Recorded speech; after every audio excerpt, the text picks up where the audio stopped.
د انډیا موږ شپږ جهازونه غورځولي دي خو انډیا زمونږ وسه وکیل چې دی هغه په اوبو کې ډوب کړل. کم سیلاب چې په پنجاب کې راغلی دی نو د دې نه سیوا سیلاب چې دی هغه به اوس په سیند صوبه کې راځي ځکه په پنجاب کې چې دی 15 سیندونه دي د اوبو کم سیندونه چې دی هغه 15 دي دا چې کله سیند صوبې ته لاړ شي نو په سیند صوبه کې چې دی یو سیند دی دا سنګل شوی دی دا کومه دریا چې دا دریایي سیند نو دا بیا سنګل شوی دلته کې نو دا اووه سیندونه چې دي دا هغې ته راغونډ شي نو د دې نه سیوا سیلاب چې دی هغه به په سیند کې راځي. نو که تاسو وګورئ زمونږ حکومتونه چې په یو بل باندې تنقید دي څوک په یوه صوبه باندې څوک په بله باندې لاول په خیبر پښتونخوا کې ونه دی په خیبر پښتونخوا کې سیلاب راغلی دی دي د هغې هېڅ څوک نشي کولی دغه شان اوس په پنجاب کې دی په سیند کې د دې نه مخکې په کراچۍ کې چې دا کمې اوبه وي اوس چې دی د دوباره راغی خو د دې خلاف چې دی کار نه کوي چې دا اوبه موږ کنټرول کړو یا دې ته ډیمونه جوړ کړو یا ورته نور څه جوړ کړو چې دا اوبه کنټرول شي ځکه چې په ګرمۍ کې دي وایي انډیا اوبه را پرېښودله او زموږ فصلونه چې دي دا یې خراب کړل خو کله چې یخني شي نو د دې سره بیا د فصلونو د اوبه کېدو چې دی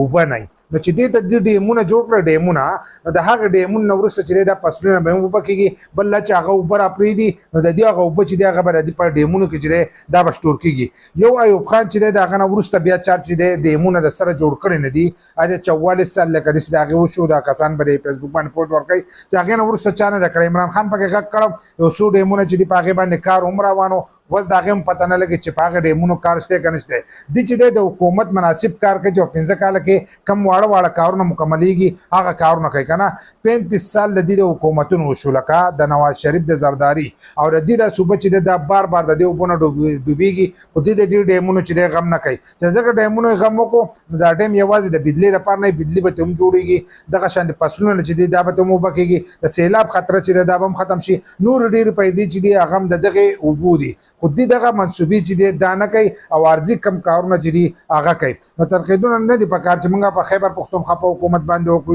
یا چې دی د پنجاب په هغه باندې وکړو دله ټول یو ځای دا پکار دي چې د دې ملک سوچ وکړي او دا ملک چې دی دا مخکې بوځي نو ملک چې دی دا مخکې نه بوله کله به یو صوبه چې دا هغه به ډوبېږي کله به بله صوبې کې دا 3 صوبې چې دي دا په یو ځای باندې دي دا سیلابونه چې دی رالل او وایي کال چې دی د دې نه به خطرناک سیلابونه چې دي دا به راځي لکه ماهرین چې کم دي نور خو د الله کارونه دي ماهرین چې کم خبره کوي پاکستان چې د دې نه به زیات د موسم چې کم چنچوي دي نو د دې نه به زیات چې پاکستان چې دی دا متاثره کېږي نو په خیبر پښتونخوا کې به دا هم راځي په پنجاب کې هم او سین هم دا صوبې چې دي دا به د دې نه متاثره کېږي د دې سیلابونو نه نو دې ته پکار دی چې د دې غور چې دی دا اتفاقا وکړي. تاسو را سره خپل رایه چې دی هغه لازم شریک کړئ چې دا حکومت په یو بل باندې تنقید کوي که اوس یو ورکرې هغه یو بل ته لګي نو هغه جدا خبره خو دا زموږ وزیران دي یو بل ته تا دا چلو کو پلانې دا چلو کو تاسو له عملي کار چې دی دا کول پکار دي چې پلانې په 13 سال کې چې دی څه ونه کړل بل و چې 35 سال کې پلانې څه ونه کړل بلې چلون باندې کار نه کوي کار چې دی هغه کول پکار دي